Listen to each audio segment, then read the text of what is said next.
Dopamine और डोब्यूटामीन। Dopamine. आज हम बात करेंगे आईसीयू में दो बहुत ही जरूरी और महत्वपूर्ण दवाएं। ये मैंने एक एम्पूल उठा के आपके हाथ में दिया, पकड़िए, एक आपके हाथ में दिया, पकड़िए।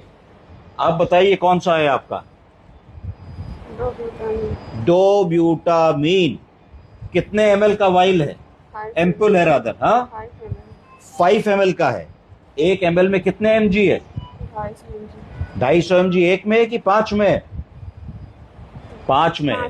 तो इसका मतलब 50 मिलीग्राम पर ml है, 5 ml का वाइल है, 250 मिलीग्राम आपके पास है। क्या है? डोब्यूटामीन। पकड़िए, आपके पास क्या है? डोपामीन। क्या है? डोपामीन। कितने mg का है? 40 mg का है 5 ml में। तो अगर 40 mg पर ml है तो 200 mg आपके पास है। तो आपके पास इस वाइल में 5 ml में 200 mg डोपामीन है और आपके पास सिमिलर स्ट्रेंथ में 250 mg डोब्यूटामीन है। अब हम लोग बात करेंगे ये होते क्या हैं। क्या बात करेंगे? होते क्या हैं? तो ये जो है कैटेकोलामीन्स ग्रुप की दवाएं हैं। किस ग्रुप की हैं?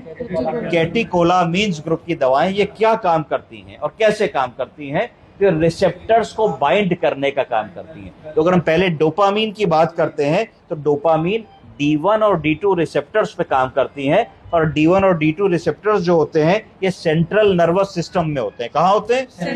सेंट्रल नर्वस सिस्टम में होते हैं और वेरियस पेरिफेरल टिश्यूज में होते हैं। तो D1 D2 रिसेप्टर्स को ये बाइंड करके क्या करेगी? डोपामीन ये करेगी वैजो कॉन्स्ट्रिक्शन का काम, अर्थात जो नस है उसको रिसेप्टर्स बाइंड करके पतला कर देगी। जब नस को पतला कर देगी तो जो उसके अंदर खून बह रहा है वो बढ़ जाएगा। तो अगर मालूम पड़ा मरीज का ब्लड प्रेशर 70 सिस्टोलिक चल रहा है तो आपने उसकी नस पतली कर दी तो वही 70 सिस्टोलिक की जगह 100-110 हो जाएगा। आप समझ रहे हैं? इतनी मोटी ट्यूब है तो पानी इसमें इतना आएगा। अगर इसी पानी को पतली ट्यूब में कर देंगे तो बढ़ जाएगा। जब ट्यूब का आकार हम छोटा कर देंगे, नैरो कर देंगे, कॉन्स्ट्रिक्शन कर देंगे तो ब्लड प्रेशर ऑटोमेटिकली बढ़ जाएगा।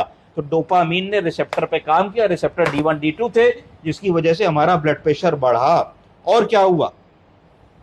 इसने क्या क्या 3 काम किए। इसने पहला काम किया डोपामीन ने कि आपका बीपी बढ़ाया। दूसरा काम किया कि इसने आपका हार्ट रेट बढ़ाया। क्या बढ़ाया? Heart rate. तो ब्रेडिकार्डिया में भी हेल्प की। तीसरा इसने काम किया कि आपका उसने कुछ कार्डियक आउटपुट भी बढ़ाने की कोशिश करी। क्या बढ़ाने की? आउटपुट बढ़ाने की कोशिश करी। क्या इंडिकेशन है? डोपामीन दवा को किस इंडिकेशन में देंगे?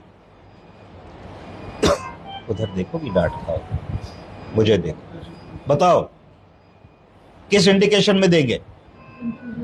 इन्फ्यूजन में नहीं, इंडिकेशन। किस बीमारी में देंगे? बीपी कम। बिल्कुल सही, आपको तो पता है। हाइपोटेंशन, हाइपर नहीं, हाइपोटेंशन, शॉक वाली स्थिति में। किस स्थिति में? शॉक वाली। कौन कौन से शॉक होते हैं? दोनों शॉक्स में देंगे। पहला कार्डियोजेनिक शॉक और दूसरा सेप्टिसिमिक शॉक। तो सेप्टिसिमिक शॉक और कार्डियोजेनिक शॉक दोनों ही स्थिति में हम इसको देंगे। ब्रेडिकार्डिया में देंगे जब हार्ट रेट कम होगा। जब हार्ट रेट कम होगा तो उसको एवी ब्लॉक कहते हैं। मॉर्बिड्स फर्स्ट डिग्री और सेकंड डिग्री ब्लॉक दोनों में ही इस दवा का रोल है। इसके अलावा डोपामीन क्या क्या करता है? अब 3 चीजें हमको याद हो जानी चाहिए। पहला हार्ट रेट बढ़ाएगा। क्या बढ़ाएगा? दूसरा ब्लड प्रेशर बढ़ाएगा और तीसरा कार्डियक कॉन्ट्रैक्शंस बढ़ाएगा। अब हम बात करते हैं डोब्यूटामीन पे।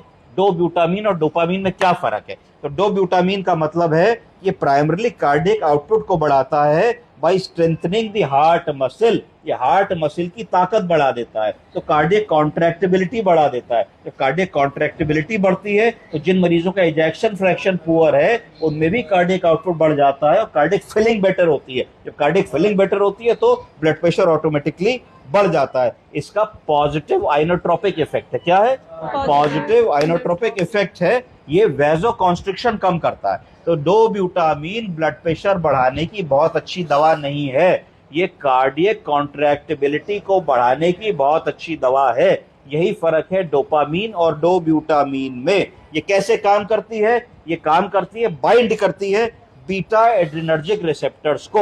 इसका पाथवे है बीटा एड्रिनर्जिक रिसेप्टर्स को बाइंड करती है और दूसरी वाली जो डोपामिन थी वो D1 D2 रिसेप्टर्स को बाइंड करती थी। दोनों में ये फर्क है। तो क्या करेगी डोब्यूटामीन आपके लिए? ये पहली कार्डियक कॉन्ट्रैक्टिबिलिटी बढ़ा देगी। अगर हार्ट पहले इको में देखो कि धीरे धीरे चल रहा है तो ये चलने से कार्डियक कॉन्ट्रैक्टिबिलिटी बढ़ेगी। जब कार्डियक कॉन्ट्रैक्टिबिलिटी बढ़ेगी तो कार्डियक परफ्यूजन बेटर होगा, कार्डियक फिलिंग बेटर होगी। जब कार्डियक फिलिंग बेटर होगी तो जो है ब्लड प्रेशर भी इंप्रूव करेगा ग्रेजुअली।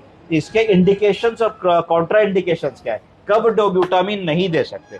डोब्यूटामीन तब नहीं दे सकते जब हार्ट रेट 120 से ज्यादा हो। हमेशा याद रखिए कि अगर किसी मरीज को बहुत ही ज्यादा टकीकार्डिया हो रहा है, कार्डियक एरिथमियाज हो रहे हैं, या फिर सिस्टोलिक बीपी 90 से कम है, तो डोब्यूटामीन नहीं देंगे। तब आप क्या करेंगे? डोपामीन दे के पहले बीपी को बढ़ाएंगे। जब बीपी सिस्टोलिक 90 के ऊपर आ जाएगा, हार्ट रेट कम हो जाएगा, तब आप धीरे से डोब्यूटामीन को ऐड करेंगे। क्या इंडिकेशन है डोब्यूटामीन ऐड करने का? Heart failure. हार्ट फेलियर कैसे पता करेंगे है कि नहीं है? इको करके, इजेक्शन फ्रैक्शन देख के, और ब्लड में प्रो पीएनपी मार्कर को देख करके। अगर हार्ट फेलियर होगा तो प्रो बीएनपी मार्कर बढ़ जाएगा। नॉर्मली 300 से कम होता है, पर 1000 तक हम उसको नॉर्मली मानते हैं। अगर 1000 के ऊपर होता है या हजारों में होता है तो कंप्लीट हार्ट फेलियर का मरीज होता है। तो उसमें डोब्यूटामीन का बहुत क्लियर कट एस्टैब्लिश्ड रोल है। आप समझ गए?